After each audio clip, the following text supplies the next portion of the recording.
తీవ్రస్థాయికి పోతున్నటువంటి మార్వాడీల తీరు, మార్వాడీలకు సంబంధించినటువంటి అంశం ఇప్పుడు వివాదాస్పదంగా మారుతుంది. వారు నిజంగా కూడా హైదరాబాద్ నగరమే కాదు, దాదాపు పల్లెటూర్లలో కూడా వాళ్ళు బ్రాంచీలు, ఒక్క షాప్ అని కాదు, దాదాపు రకరకాల వ్యాపారాల్లో ఇప్పుడు వాళ్ళు స్థిరపడి వారు చెప్పిందే వేదంగా చిన్న చిన్న పట్టణాల్లో కూడా నడుస్తూ ఉన్నాయి. హోల్సేల్ వాళ్ళే, రిటైల్ వాళ్ళే పూర్తిగా ఇక్కడ పనిచేసేటువంటి వారిని తమ గుప్పెట్లో పెట్టుకొని ఇష్టానుసారంగా అనేకమైనటువంటి నకిలీ వస్తువులను అమ్ముతూ మార్వాడీలు వ్యాపారం, ఈస్ట్ ఇండియా కంపెనీ ఇంతకుముందుకు మన భారతదేశానికి వచ్చి ఏ విధంగా కొల్లగొట్టారో వ్యాపారం పేరుతో, బ్రిటిష్ వాళ్ళు ఏ విధంగా వచ్చారో మన తెలంగాణ రాష్ట్రానికి ఉత్తరాదికి సంబంధించినటువంటి మార్వాడీలు వచ్చి ఏకంగా దాడి చేస్తూ వ్యాపారాలు కొనసాగిస్తూ ఉన్నారు. రానున్నటువంటి రోజుల్లో వాళ్ళే కీలకంగా రాజకీయాల్లో అయ్యే అవకాశాలు ఉన్నాయి. అదంతా ప్లాన్ ప్రకారం వస్తున్నట్లు కనిపిస్తూ ఉంది.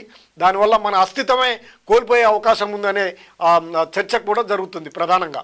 ఇక మన సంస్కృతి భావనను అవమానిస్తూ ఉన్నారు అంటూ ప్రొఫెసర్ హరగోపాల్ వ్యాఖ్యలు చేస్తూ ఉన్నారు.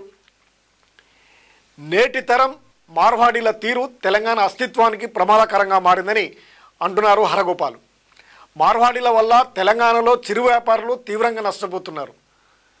గతంలో మన రాష్ట్రంలో మార్వాడీలు ఉన్నప్పటికీ అంతా కలిసిమెలిసి వ్యాపారాలు చేసుకునేవారని, ఇప్పుడు ఆ పరిస్థితి లేదని అంటున్నారు. ఇవాళ ఆయన హైదరాబాద్ సోమాజిగూడలో ప్రెస్ క్లబ్లో మాట్లాడుతూ వ్యాపారాలు చేసుకోవడానికి మన రాష్ట్రానికి వచ్చి తెలంగాణ సంస్కృతి భాషను అవమానిస్తున్నారని ఫైర్ అవుతా ఉన్నారు అందరు కూడా. వాళ్ళ తీరు ఇప్పటికైనా మారకపోతే తెలంగాణ లాంటి ఉద్యమం మరొకటి చేయాల్సినటువంటి పరిస్థితి ఏర్పడుతుందని కూడా హెచ్చరిస్తూ ఉన్నారు. వారు ఆంధ్ర వలస పాలకులతో యుద్ధం చేయాల్సి వచ్చిందని, నేడు మార్వాడీలతో ప్రత్యక్ష యుద్ధం తప్పనిసరి అని జోస్యం కూడా చెప్తా ఉన్నారు. గతంలో రాజకీయాల్లో చలామణి అవుతూ ఆంధ్ర వలసవాదులు చేసినటువంటి దాడికి ఇప్పుడు వీళ్ళ యొక్క దాడి కూడా ఆ విధంగానే ఉంది, వీళ్ళ మీద కూడా పోరాటం చేయాల్సినటువంటి అవసరం ఉంది అనే అభిప్రాయాన్ని కూడా అందరూ వెల్లబిస్తూ ఉన్నారు.